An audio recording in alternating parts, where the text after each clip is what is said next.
Guys, a very warm welcome to our YouTube channel science 2.0। तो भैया आज का लेक्चर है पीरियोडिक टेबल के ऊपर, लेक्चर नंबर 5। लेक्चर नंबर 4 तक हम लोगों ने ऑलरेडी कंप्लीट कर दिया है और लेक्चर नंबर 4 तक हम लोग चल रहे थे भैया पीरियोडिक प्रॉपर्टीज को लेके। और जो पीरियोडिक प्रॉपर्टीज था उसमें भी हम लोगों ने दो प्रॉपर्टी आराम से एकदम फुल डिटेल के साथ हम लोगों ने कंप्लीट कर लिया है ना। वो था आपका वैलेंस इलेक्ट्रॉन, दूसरा था आपका एटॉमिक रेडियस, एटॉमिक रेडियाई आप बोलते हैं उसे। और फिर आज का टारगेट मैं लेके चल रहा हूं कि भैया मोस्ट प्रोबेबली हम लोग कंप्लीट कर देंगे सारा पीरियोडिक प्रॉपर्टीज। आपके पास अब बस आपके सिलेबस में 3 पीरियोडिक प्रॉपर्टीज बचा हुआ है। पहला है आपका इलेक्ट्रोनेगेटिविटी जो आज मैं कराने वाला हूं, दूसरा आयोनाइजेशन एंथैल्पी और तीसरा है ऑक्सीडेशन और रिड्यूसिंग पावर। आयोनाइजेशन एनर्जी इसको आप बोलते हैं, आयोनाइजेशन एंथैल्पी नहीं, आयोनाइजेशन एनर्जी। तो और जो दो थे मतलब आप लोग कुल मिला के हो गए 5। 2 मैंने पिछले में करा दिया और आज मैं 3 डिस्कस करने वाला हूं। तो लेक्चर नंबर 5 है, जिन्होंने भी इस वीडियो में डायरेक्ट आए हैं वो जाके जरूर से देख लेना भैया लेक्चर नंबर 4। और इसके पहले भी हम लोगों ने सारा चैप्टर कंप्लीट कर दिया है। यूट्यूब पे हमारा फुल ऑन फुल पूरा सिलेबस मैंने दे दिया है। आपको जहां से भी जिस तरह से भी शुरू करना है आप कर सकते हो, है ना। तो take out your pen and copy. और पीरियोडिक प्रॉपर्टीज को लेके हम लोग चल रहे थे, बात कर रहे थे इलेक्ट्रोनेगेटिविटी के ऊपर। तो नोट करते हैं electronegativity.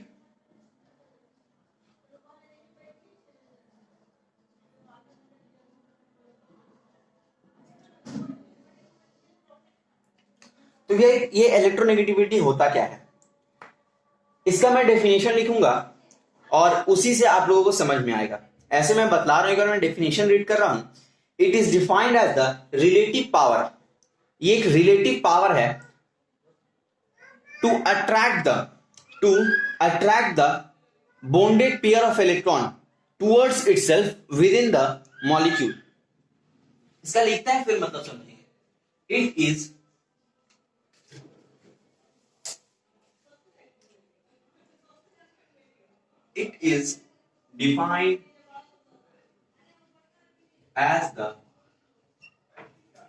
It is defined as the relative power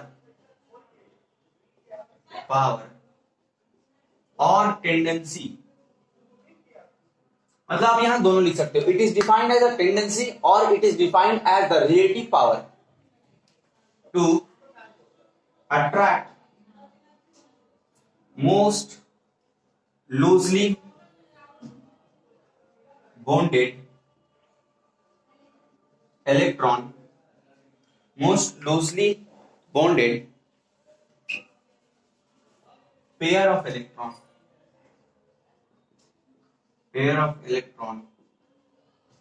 within the molecule।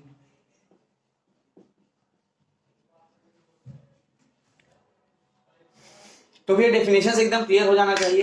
It is defined as the relative power. ये डिफाइन करे एक रिलेटिव पावर, एक ऐसा पावर रिलेटिव है जो अट्रैक्ट करता है most loosely bound electron, pair of electron. Most जो सबसे ज्यादा loosely bounded pair of electron रहता है उसको बांध के रखता है ये विद इन द मॉलिक्यूल। अब ये कर लो टुवर्ड्स इटसेल्फ, नहीं भी करोगे तो चलेगा, कोई डेफिनेशन में दिक्कत है। It is defined as the relative power to attract the most loosely bounded pair of electron within the molecule. सही है, अब तक आपको डेफिनेशन से समझ आ गया होगा। दो पेयर ऑफ इलेक्ट्रॉन के बीच में, जो loosely bonded pair of electron के बीच में जो एक रिलेटिव पावर है, जो एक टेंडेंसी है अट्रैक्ट करने का with in the molecule, molecule के अंदर जो एक पावर है उसको बोलते हैं इलेक्ट्रोनेगेटिविटी, है ना। तो अब इसका वेरिएशन जानते हैं और इसके साथ ही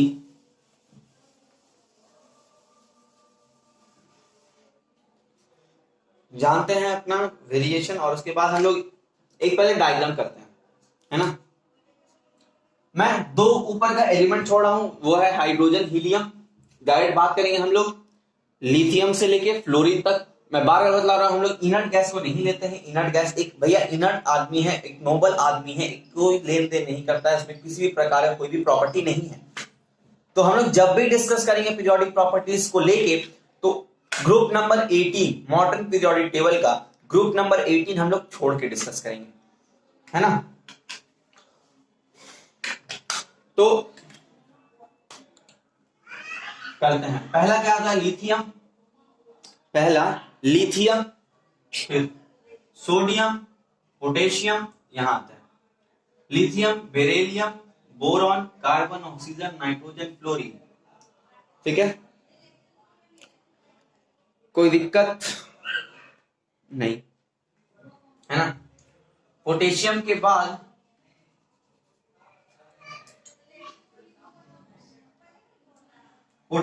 आपका आता है रुबिडियम, फिर सीजियम, है ना। ये सारे एलिमेंट्स आते हैं। यहां पे लिख दो आप फ्लोरीन, क्लोरीन, ब्रोमीन, आयोडीन। एक मिनट,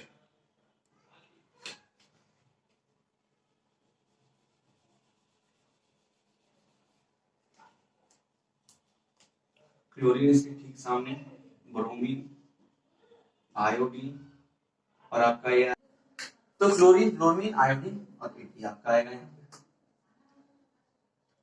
ठीक है, तो यहाँ इलेक्ट्रोनेगेटिविटी वैरी कैसे करता है देखना। पहले तो ये जान लो, रफ में मैं आपको लिखवा भी दूंगा कि इस तरफ इलेक्ट्रोनेगेटिविटी मतलब टॉप टू बॉटम ग्रुप में ऊपर से नीचे आओगे तो घटेगा, डी लिख दे रहा हूं मैं, और यहां से यहां जाओगे तो बढ़ेगा। ठीक है, आइए लिख देते हैं। अच्छा, जब यहां से यहां मतलब इस तरफ डिक्रीज हो रहा है तो इस तरफ इंक्रीज होगा, फिर अगर इस तरफ आएंगे तो और इंक्रीज होगा। मतलब लिथियम का ज्यादा है लेकिन फ्लोरीन का उससे ज्यादा है। ठीक है, फ्लोरीन का उससे ज्यादा है।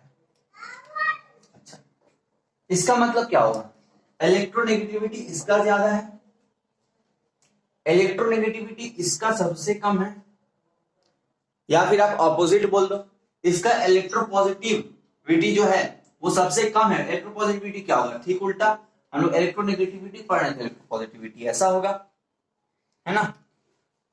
तो या तो आप बोल दो कि भैया ये बहुत एकदम कमजोर वाला, एकदम छोटा वाला इलेक्ट्रोपॉजिटिविटी है इसके पास, और इसके पास सबसे ज्यादा इलेक्ट्रोपॉजिटिविटी है, या तो रिवर्स बोल दो, है ना। तो एक नोट लिखते हैं,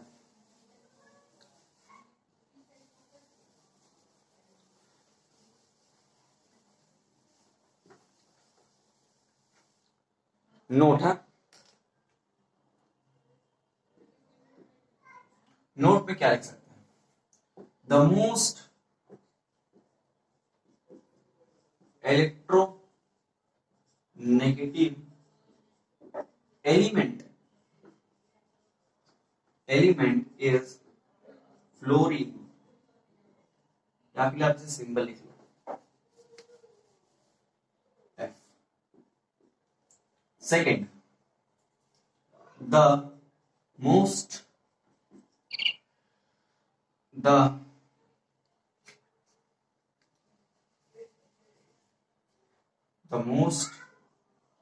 electro positive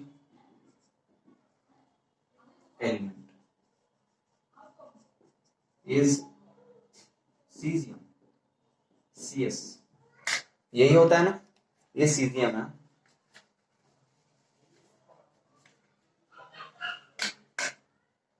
सब कर दो सीजियम।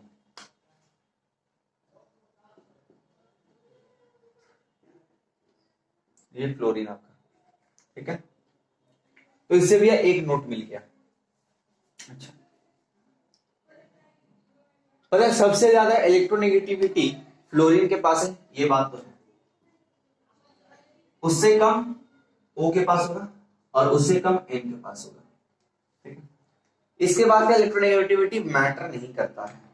ये तीन एलिमेंट आपको याद रखना है, तीन एलिमेंट आपको याद रखना है, क्योंकि इन तीनों का इलेक्ट्रोनेगेटिविटी ज्यादा है, मगर इन तीनों में भी फ्लोरीन का ज्यादा है। मतलब पूरा पीरियोडिक टेबल में तो फ्लोरीन ज्यादा है, लेकिन ऑक्सीजन नाइट्रोजन का भी इलेक्ट्रोनेगेटिविटी थोड़ा ज्यादा है, मतलब उस स्तर पे है कि हम लोग को इसको पढ़ना होगा, है ना, मतलब इसे याद रखना होगा कि भैया इसका भी इलेक्ट्रोनेगेटिविटी ज्यादा होता है। ठीक है, इसको आप ऐसे पढ़ लो फोन, याद हो जाएगा, उल्टा पढ़ लो फोन तो याद हो जाएगा, है ना। तो इलेक्ट्रोनेगेटिविटी खत्म हो जाएगी, नहीं इसका वेरिएशन याद रखना है।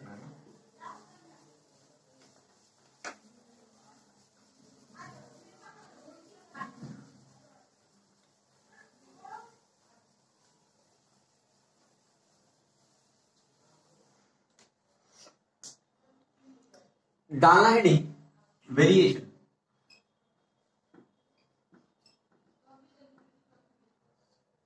ठीक है। लिखो पहला ग्रुप वाइज,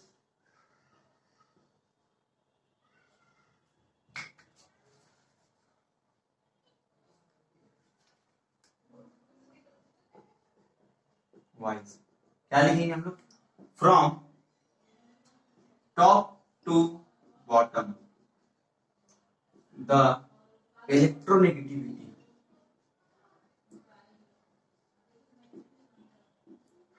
डिक्रीजेस। दूसरा period wise, from left to right in, मैं एमटी पे लिखना modern periodic table, the electronegativity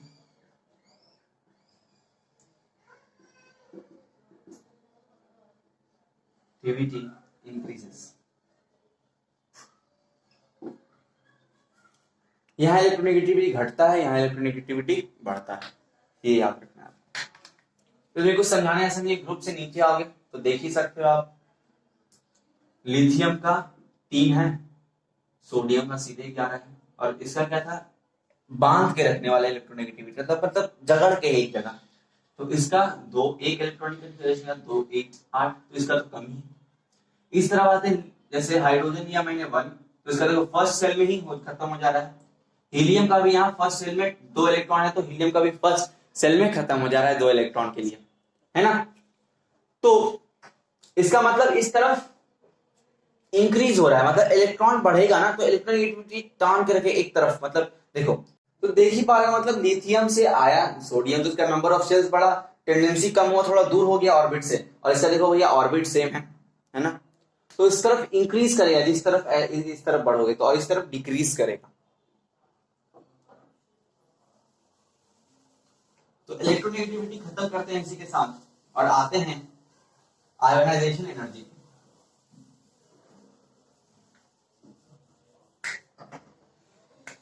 heading डाल लेते हैं,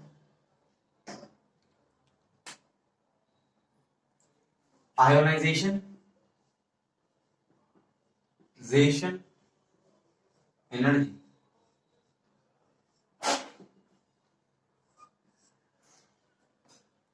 अच्छा, आयोनाइजेशन एनर्जी का मैं फिर से एक बार डेफिनेशन बोल रहा हूं, the energy required to remove most loosely bound electron from an isolated gaseous atom is called ionization energy। जो एनर्जी रिक्वायर होता है, the energy required to remove most loosely bounded electron, जो एनर्जी रिक्वायर होगा सबसे कम जो loosely bounded electron हो निकालने के लिए from an isolated gaseous atom, कैसा होना चाहिए, isolated gaseous atom, है ना, यही लिखते हैं definition. It is defined as the amount of energy required to remove the most loosely bonded electron from an isolated gaseous atom।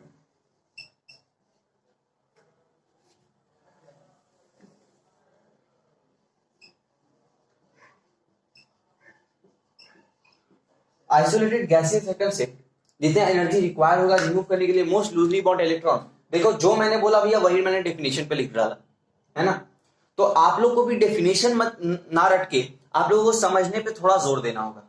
अगर आप समझ गए तो भैया डेफिनेशन तो हलवा है ना, एक बार पढ़ोगे एक बार में लिख दोगे, तो वैसा कोई बात नहीं। Ionization energy, it is defined as the amount of energy required to remove most loosely bounded electron from an isolated gaseous atom। अच्छा भैया, आइसोलेटेड गैसियस एटम से मोस्ट जो लूजली बॉन्डेड इलेक्ट्रॉन होगा उसको निकालने के लिए जो आपको एनर्जी देना होगा उसी को बोलते हैं आयोनाइजेशन एनर्जी। एकदम सही। चल इसका वेरिएशन देखते हैं।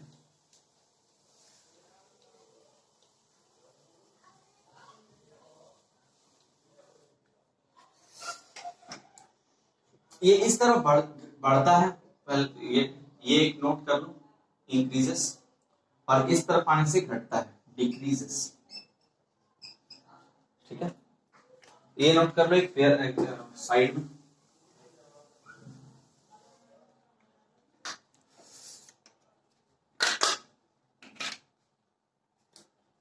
वेरिएशन पे नजर डालते हैं।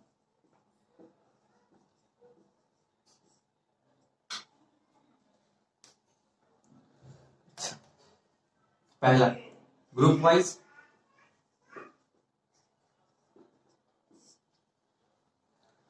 क्या लिख सकते हैं हम लोग, from top to bottom, top to bottom in the groups of periodic table,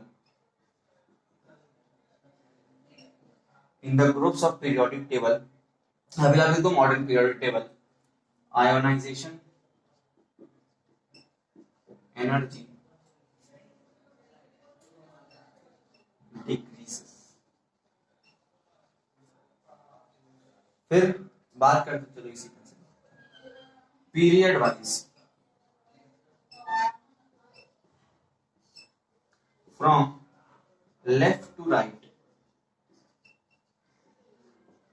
मैं एमपीटी लिख रहा हूं फिर से, मॉडर्न पीरियोडिक टेबल जान लेना, आप समझ लेना, है ना।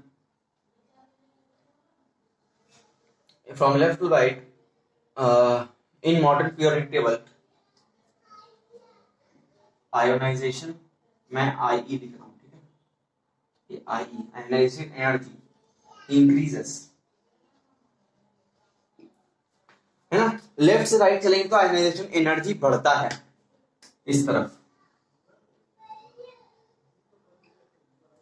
अच्छा भाई कैसे बढ़ता है वो भी देखते हैं। तो जैसे कि मेरे पास एग्जांपल है लिथियम 3 2 1 है, इसका इलेक्ट्रॉनिक कॉन्फ़िगरेशन। बेरिलियम आते हैं, इसका 4 है, 2 2 है इलेक्ट्रॉनिक कॉन्फ़िगरेशन। ठीक, काम करते हैं, इससे पहले रब कर देते हैं, आप लोग नोट करें।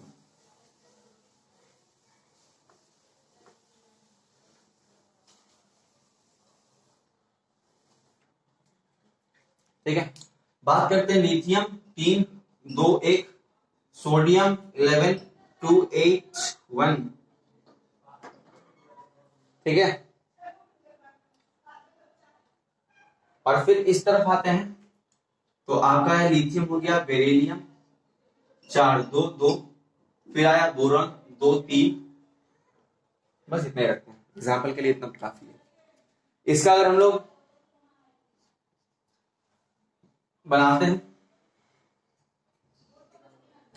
2 इलेक्ट्रॉन यहां और 1 इलेक्ट्रॉन आउटर मोस्ट ऑर्बिट में, इसका 2 इलेक्ट्रॉन यहां,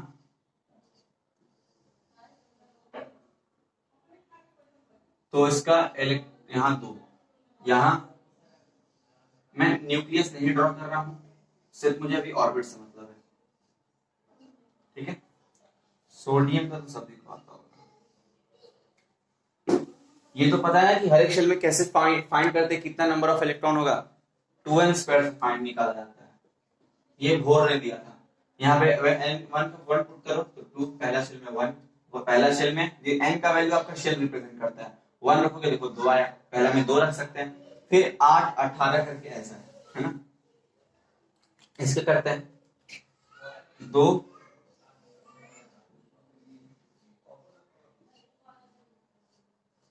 8 और ये एक। अच्छा, आपको आईपी देखो ज्यादा कहां ज्यादा देना होगा, आईपी में बोल रहा हूँ, आई एनर्जी देखो आपको कहां ज्यादा देना होगा। अच्छा, यहां तो क्या न्यूक्लियस है सब में, और न्यूक्लियस में हमेशा प्लस चार्ज। अच्छा, अब सब आर्ग्यू करेंगे भैया न्यूक्लियस में प्लस चार्ज कैसे, न्यूट्रॉन भी है वहां, प्रोटॉन न्यूट्रॉन इलेक्ट्रॉन, ये 3 एलिमेंटरी पार्टिकल्स होते हैं एटम के, है ना।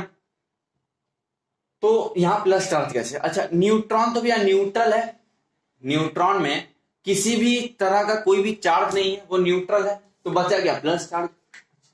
ये प्लस चार्ज है तो ये क्या करेगा, बांध के रखेगा इलेक्ट्रॉन को, अपने में सिमेट के रखेगा, समेट के रखेगा, ये जाने नहीं देगा जल्दी। तो इसको आपको बाहर निकालने के लिए इस इलेक्ट्रॉन को आपको एनर्जी ज्यादा देना होगा मुकाबले Na के, क्योंकि Na में एकदम आउटर मोस्ट ऑर्बिट में है, ज्यादा उसमें अट्रैक्टिव फोर्स नहीं है, प्लस ज्यादा उसमें अट्रैक्टिव फोर्स नहीं है इन दोनों के बीच में, इस तरह इलेक्ट्रोस्टैटिक फोर्स बोलते हैं, इन दोनों के बीच में ज्यादा अट्रैक्शन नहीं है, लोग में ज्यादा आपको आईपी इन दोनों में ज्यादा खर्च करना होगा मुकाबले इसके, है ना। तो अब तक समझ लो, वैसे ही पोटेशियम आएंगे तो 19 होता है उसका, 2 8 8 1, यहां भी 8 लग जाएगा इलेक्ट्रॉन, फिर लास्ट में 1 हो जाएगा, फिर इसका आपको कम देना होगा।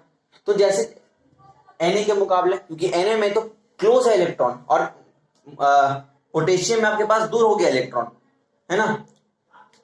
ये मान लो पहले था ये डस्टर, पहले मान लो ये आउटर मोस्ट इलेक्ट्रॉन है किसका, ये आउटर मोस्ट इलेक्ट्रॉन हो गया आपका सोडियम का, और फिर मैंने यहां इलेक्ट्रॉन खड़ा कर दिया, और यहाँ पे 8 मैंने खत्म कर दिया, तो यहाँ पे 1 इलेक्ट्रॉन बचा, मतलब वो पोटेशियम का हुआ। तो इसका तो पहले है, इसका अट्रैक्टिव फोर्स ज्यादा करेगा, इसको अट्रैक्ट ज्यादा करेगा अपनी तरफ न्यूक्लियस, तो इसका आईपी आपको ज्यादा देना होगा मुकाबले पोटेशियम के कंपैरिजन में, ठीक है। तो अब तक मुझे लगता है समझ गए होंगे भैया, इस तरफ इंक्रीज कर रहा था आईपी, इस तरफ आईपी इंक्रीज करता है, इस तरफ आईपी डिक्रीज करता है, कोई दिक्कत नहीं। आईपी हो गया, वेरिएशन हो गया, और क्या बचा, आईपी हो गया। अच्छा, फैक्टर्स अफेक्टिंग आईपी, क्या लिख सकते हैं हम लोग, factors affecting IP, ionization energy और आयोनाइजेशन एंथैल्पी, जो आपका दोनों है, या फिर आयोनाइजेशन पोटेंशियल, तीनों एक ही चीज है, ठीक है। लिखो, हेडिंग डालो, फैक्टर्स अफेक्टिंग आयोनाइजेशन एंथैल्पी, ठीक है। पहला लिखो कि भैया एटॉमिक साइज के ये इनवर्सली प्रोपोर्शनल है, एटॉमिक साइज के ये इनवर्सली प्रोपोर्शनल है। दूसरा, नंबर ऑफ शेल्स के ये इनवर्सली प्रोपोर्शनल है, कोई दिक्कत।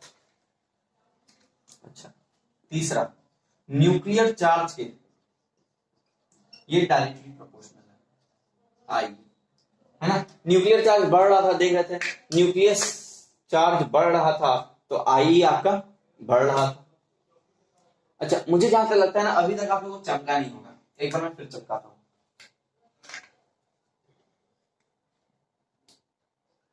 यहाँ पे आई होगा, यहाँ न्यूक्लियर चार्ज आपको पता है, न्यूक्लियर चार्ज प्लस होता है, मतलब जितना नंबर ऑफ प्रोटॉन उतना नंबर ऑफ इलेक्ट्रॉन, उतना नंबर ऑफ आपका उसमें चार्ज, उसमें ज्यादा चार्ज हुआ, और उसमें ज्यादा चार्ज हुआ, इसका मतलब क्या हुआ कि वो इलेक्ट्रॉन को ज्यादा खींचेगा अपनी तरफ, अगर कम इलेक्ट्रॉन है तो कम खींचे, तो ज्यादा खींचेगा, और अगर ज्यादा इलेक्ट्रॉन है तो थोड़ा कम खींचेगा, कम टांग के रखेगा अपनी तरफ, है ना। इतना तक तो मुझे लगता है आप समझ ही गए होगे। एटॉमिक रेडियस लिखते हैं या फिर एटॉमिक साइज लिखते हैं, एटॉमिक साइज ज्यादा लिखना पड़ता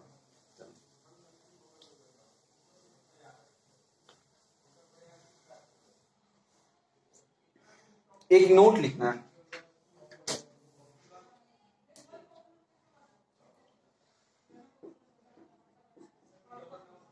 ionisation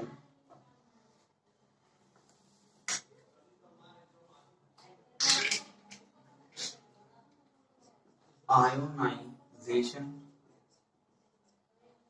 energy of ionization energy of noble gases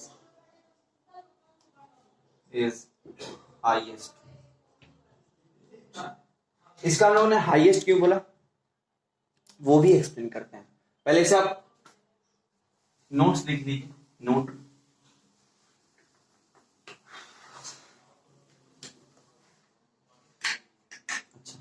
पहला एग्जांपल ही लेते हैं हीलियम का।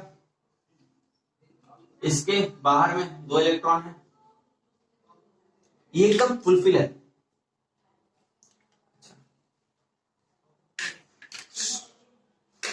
इनर्ट एलिमेंट का क्या काम था, किसी से लेन देन नहीं, क्योंकि भैया वो अपने में इनर्ट है, वो अपने में इतना स्टेबल है कि वो और स्टेबल होना ही नहीं चाहता है, मतलब उसको स्टेबिलिटी की जरूरत ही नहीं है, वो अपने आप में बहुत ज्यादा स्टेबल है, अपने आप में वो बहुत ज्यादा स्टेबल है। जैसा कि एक एग्जांपल ले लेते हैं आर्गन। आर्गन पकड़ते हैं, इसका 18 होता है, 2 8 2 8 गया ये, और ये एक 8, ठीक है। मतलब फिर ये थर्ड शेल में पूरा एकदम फुलफिल हो गया, मतलब पूरा एकदम इलेक्ट्रॉन भर गया उसमें बढ़िया से। अच्छा, फिर एक काम करते हैं, नियॉन लेते हैं, 2 8 10 इलेक्ट्रॉन होते हैं उसके पास। देखो सबके पास बाहर में इतना इलेक्ट्रॉन है कि भैया वो स्टेबल एलिमेंट कहला सकता है, वो इनर्ट कहला सकता है। तो इसके लिए आपको अगर एक इलेक्ट्रॉन निकालना होगा तो ये तो भैया स्टेबल ये नहीं चाहेगा कि भैया ये आपको इलेक्ट्रॉन दे, लेकिन अगर आपको निकालना पड़ा तो आपको इसको आयनाइजेशन एनर्जी बहुत ज्यादा देना होगा as comparison to the other elements. आपको अदर एलिमेंट्स के कंपैरिजन में इसको बहुत ज्यादा आयनाइजेशन एनर्जी देना होगा, क्योंकि भैया ये एक स्टेबल एलिमेंट है, ये इनर्ट गैसेस है ना। डालते हैं डी भैया ऑक्सीडेशन प्रॉपर्टीज। अच्छा, पहले ऑक्सीडाइजिंग एजेंट क्या होता है ये पता है। ऑक्सीडेशन और रिड्यूसिंग जो आपका प्रॉपर्टीज है वो आपके सिलेबस में नहीं है, वो कुछ आधे बुक में है, कुछ आधे बुक में नहीं। बात ये किसी में दिया हुआ है, किसी में नहीं दिया हुआ है ना। तो ऑक्सीडेशन प्रॉपर एजेंट क्या होता है। ऑक्सीडाइजिंग एजेंट जो होता है ना, वो एक ऐसा एजेंट होता है कि खुद तो रिड्यूस हो जाता है लेकिन दूसरे को ऑक्सीडाइज कर देता है। खुद तो रिड्यूस हो जाता है लेकिन दूसरा को ऑक्सीडाइज कर देता है। मतलब एजेंट जो है वो उसी को कहा जाता है। एजेंट क्या करता है भैया, खुद रिड्यूस हो जाए, खुद घाटे में चल जाए, लेकिन कस्टमर अपना आबाद रहना चाहिए। तो वैसे ऑक्सीडाइजिंग प्रॉपर्टीज करता है कि भैया खुद बर्बाद हो जाए लेकिन कस्टमर अपना जो आपका पास आ रहा है, जो आपके पास एलिमेंट्स है, उसको आप ऑक्सीडाइज करके छोड़ दो। और रिड्यूसिंग प्रॉपर्टीज क्या है, वही चीज एक चीज उल्टा कर दो कि रिड्यूसिंग प्रॉपर्टी एक को रिड्यूस करके खुद ऑक्सीडाइज हो जाता है।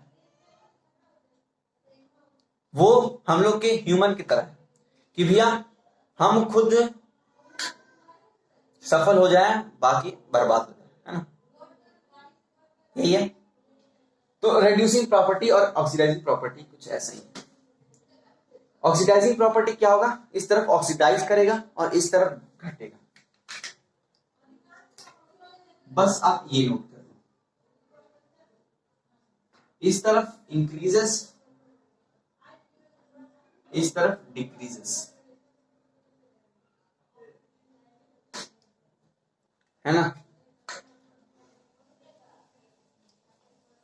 इसे वेरिएशन में अगर आप लिखना चाहोगे तो लिख लो from the groups of the group wise. पहले वेरिएशन देखिए, ग्रुप वाइज मैं रिपीट कर रहा हूं। In the group of the modern periodic table moving from top to bottom, moving from top to bottom in the group of the periodic table, as we move from top to bottom, oxidation power reduces या decreases लिख दो, है ना। और फिर period wise आते हैं, from moving left to right, from moving left to right in the modern periodic table, atomic में बोल रहा हूं, oxidation power increases. Reducing property ठीक उसका उल्टा, ऑक्सीडेशन प्रॉपर्टी यहां बढ़ता था, यहां घटता था। रिड्यूसिंग प्रॉपर्टी क्या होगा, यहां घटेगा, यहां बढ़ेगा। बात ये है। एक मिनट, यहां बढ़ेगा, है ना। तो उसका आपको लिखने की जरूरत नहीं है, ये आपसे पूछेगा भी नहीं। अच्छा,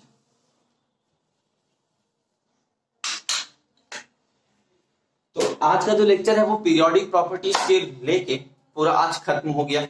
तो कल जब मिलेंगे, मतलब in lecture number 6 we will discuss about that what is the alkali metal, alkali metal क्या होता है, अल्काली अर्थ मेटल क्या होता है, और कुछ आपको मैं ऑब्जेक्टिव्स लिखवाने वाला हूं पीरियोडिक टेबल को के ऊपर। क्योंकि यह पीरियोडिक टेबल के ऊपर जो ऑब्जेक्टिव आता है वो धाकड़ वाला आता है ना, तो एकदम धाकड़ आता है कि भैया उसमें बंदे फंसते ही हैं।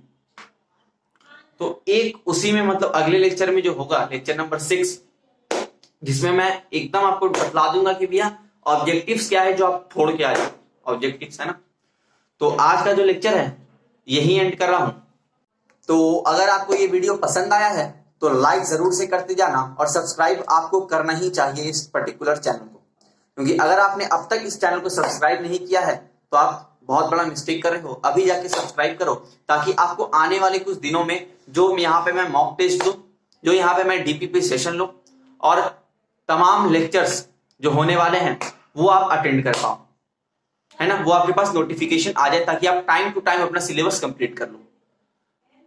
तो जो इस वीडियो में नए हैं उसे मैं बता दूं कि इस चैनल से एकदम जुड़ जाइए, क्योंकि इसमें मैं आपको मॉक टेस्ट प्रोवाइड करने वाला हूं, है ना, मॉक टेस्ट भी मैं प्रोवाइड करने वाला हूं, और एबीटीए भी सॉल्व होगा। एबीटीए भी आपको टेस्ट पेपर, यहां आपको टेस्ट पेपर भी जो आपका पीवाईक्यूज है, मतलब प्रीवियस ईयर क्वेश्चंस, वो भी मैं सॉल्व करवाऊंगा। हर एक चीज होगा इस चैनल पे, पर्टिकुलर चैनल पे। आपका बस इतना काम है कि भैया आप इसे शेयर ज्यादा से ज्यादा करिए, ताकि ये चैनल ज्यादा से ज्यादा जन तक पहुंचे। तो finally I am ending the class. तो अगला लेक्चर मिलते हैं। बाय, जय हिंद, जय भारत।